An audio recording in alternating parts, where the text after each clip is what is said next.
가족 가운데 누군가 극단적 선택을 할 경우 남은 유가족들은 우울증과 죄책감 등을 겪게 되고 자살 위험도 또한 크게 높아집니다.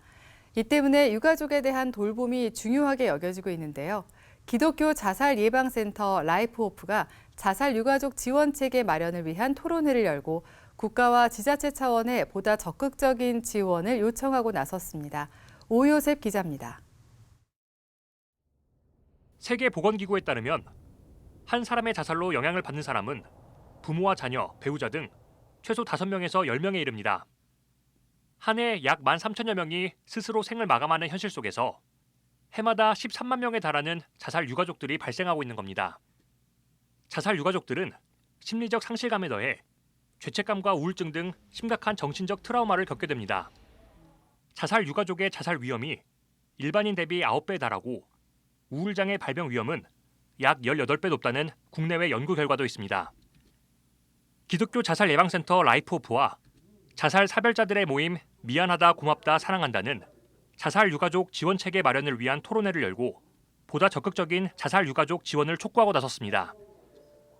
라이프호프 대표 조성돈 교수는 우리 사회 자살률이 심각한 상황이지만 유가족 모임은 활성화되지 못하고 있다면서 고립되고 무기력한 유가족들이 스스로 도움의 손길을 구하는 것이 아닌 먼저 그들에게 다가가는 상설 조직과 시스템이 절대적으로 필요하다고 말했습니다.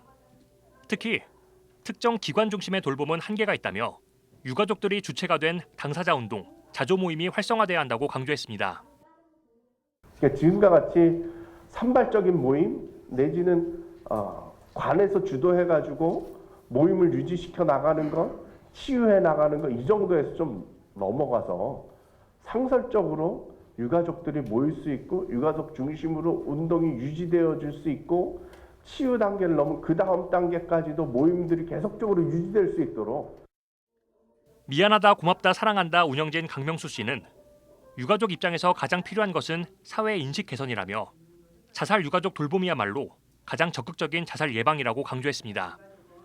이어 자살이 가족의 책임이 아니라는 인식 교육과 안전한 쉼의 공간 마련 등이 필요하다며 전문 상담가와 복지사의 관리, 훈련된 유가족의 동료 지원 서비스, 적극적인 지원 정책 홍보 등이 뒷받침돼야 한다고 덧붙였습니다. 사회적 낙인이라고 하는 게 분명히 존재하고 있고 편견들이 있기 때문에 유가족들이 나서기가 어렵다라고 하는 게 있는 거니까요. 훈련된 유족이 이제 동료를 지원하는 서비스를 훨씬 확대를 해봐야 되겠다라고 하는 겁니다.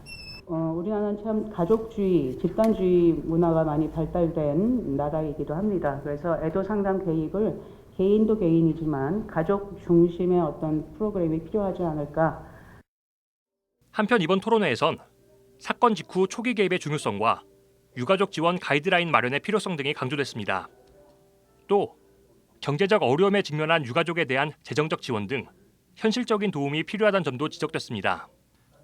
토론회 참가자들은 정부는 2019년부터 자살 유족 원스톱 서비스를 지원하고 2025년까지 확대하기로 했지만 올해 예산이 동결된 상황이라고 지적했습니다. 그러면서 정부는 자살 문제를 개인의 문제가 아닌 사회 문제로 인식하고 자살 유가족 지원센터 설립 등 보다 종합적인 지원에 나서야 한다고 촉구했습니다. CBS 뉴스 오요셉입니다.